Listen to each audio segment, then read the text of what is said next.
I think this is very thought-provoking and interesting. The panels of speakers that I have just now sat through, I think they had very interesting points of view. Uh, yeah, well, I've already used the term thought-provoking. Fundamentally, it's also giving a lot of new ideas, and also I'm able to see the ways in which we can partner across the industry with some of these people who are not even directly related to the business. So yeah, it's quite interesting. And I would want to know your perspective on what are the current trends that you are witnessing in the hospitality industry. Sure. So there are a couple of things. One, I would say from a consumer perspective, and the other from a talent perspective, because these are very very important to us at ABNA, Aditya Birla New Age Hospitality.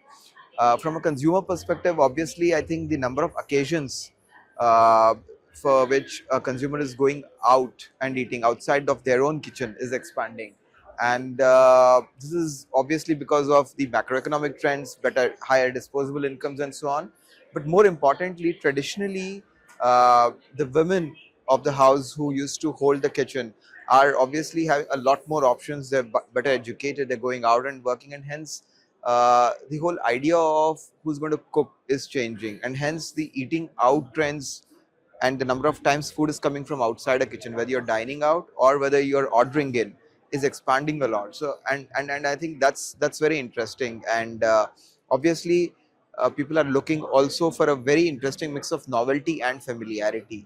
People want to try out new things once in a while, maybe twice, thrice a month, but more often than not, they're trying to see what's close to their palate, what's familiar, what's comfortable for them, and so on. So I think success will come from restaurants and food businesses which are able to balance that familiarity and novelty. I think that's going to be challenging and interesting.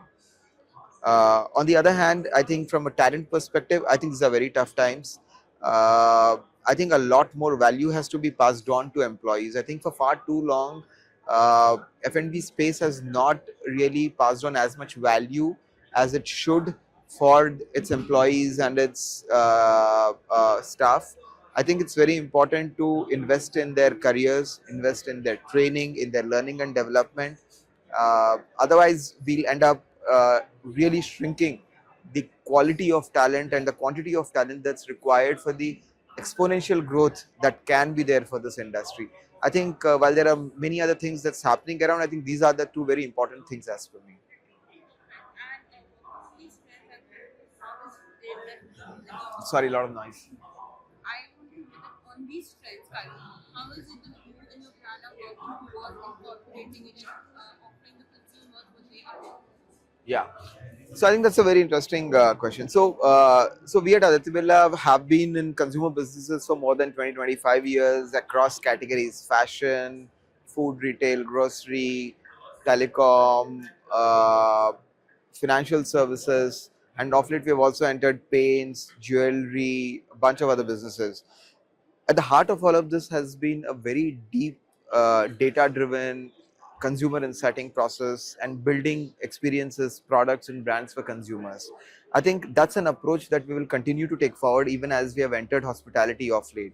And for us, it's very important to keep our ears very close to the ground, continuing to understand what consumers want and how do you match what we have to offer from our culinary experiences and culinary talent perspective and what consumers are wanting to do today. I can give you a very quick example. Just a few weeks ago, we launched a new Indian brand, regional Indian brand, an Awadhi cuisine brand called Varsa. And the lovely thing that it does is that the chef is Chef Mukhtar Qureshi. He brings a very deep understanding of Avdhi food. At the same time, his mentor, Chef Rahul Akerkar, knows how to contemporize this food without corrupting it by making it lighter, because Indians do want to eat and feel lighter. So, and this is coming from what the culinary talent and culinary capability we bring, but what are consumers really looking for after a meal and how do they want to feel. So that's very much possible if you keep your ears to the ground, continue to follow what people are talking about, and hence trying and tailoring needs, products, experiences to them. Yeah. Currently, there is this trend that major global brands as well as Indian brands are foraying into the airport hospitality. So, I want to know if are there any future, like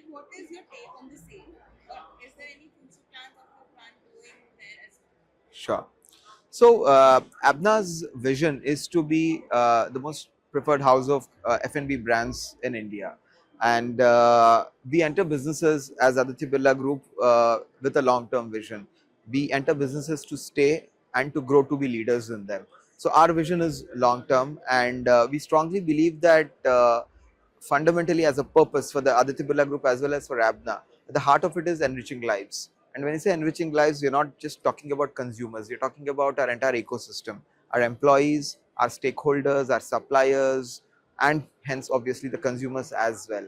And for us, hence, touching a large base of lives is very important. And hence, while we've entered at one end of this entire business where we are at fine dining and premium dining, close to 2,500 rupees kind of price point, 2,000 rupees price point, we will be touching consumers across occasions, across price points, and across cuisines.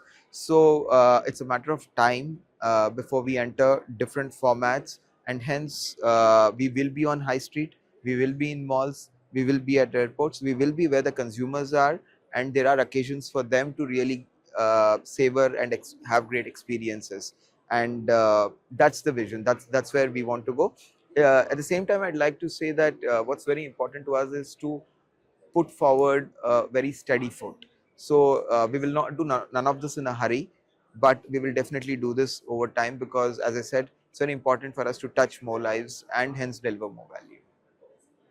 And there is continuous influx of Gen Z consumers. So how is it that your group is incorporating them and like Sure. just giving them? I think every generation believes it's different, and every generation is better exposed. Whether you go to boomers, whether you go to millennials, Gen Z, Alpha, and whatever the names are, some fundamental truths don't change. That consumers look for value at the end of the day. It's just that given the pace of life, exposure, aspirations, how they express themselves and what they seek self-expression through changes. And one of the core things that a brand has to do is to be, as I said, stay very close to the consumers, keep your ears to the ground and understand their aspirations and how best would they like to uh, associate with brands, so that they are able to express themselves better and fulfill their needs and desires and identify with those brands. So for us, at the heart of everything is listening to consumers very, very closely.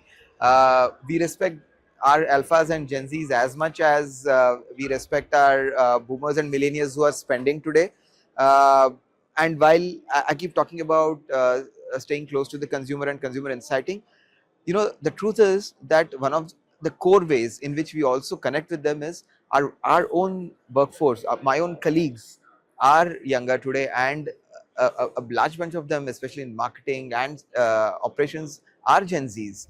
And I learn every day from them. As a matter of fact, that I think I'll walk into the office and try and teach a couple of things, but honestly on most days I end up learning new things. So I think it's very important to just ensure that your colleagues, your workforce is reflecting what the generations outside are and your consumers outside are. I think that's a great way to stay close to your consumers and do and understand what they like.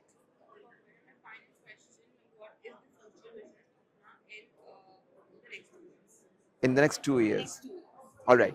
So in the next 2 years, you will see us definitely expanding our where we started, what we started off with, which is our premium casual dining restaurants.